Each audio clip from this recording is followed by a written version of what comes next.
Hello! Today we're going to show the translation tool. Did you know you can create LessonPix materials in other languages? Let's get started.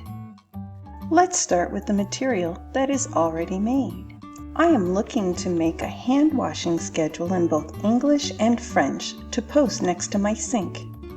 First, let's start with the schedule from the Sharing Center.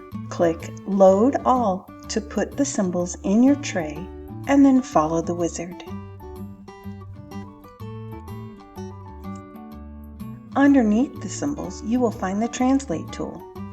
Choose your language and snap.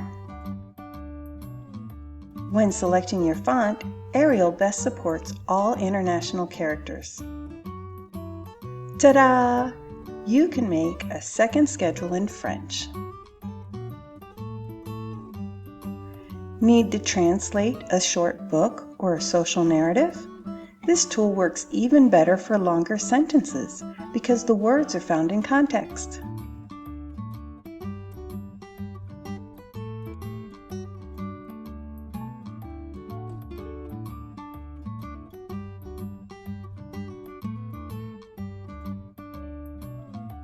If you need symbols that are text only, such as a Spanish teacher teaching zoo animals might want to make a bingo game, convert your symbols to the language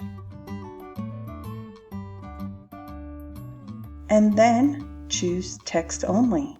How easy! If you need a book from Gridbooks, like a core board, you can find the Translate tool there too. Whether you make a new book or load one from the Sharing Center, let's choose this one. Load the book and go to Modify Cells, Translate. Boom! Create your book and you're done.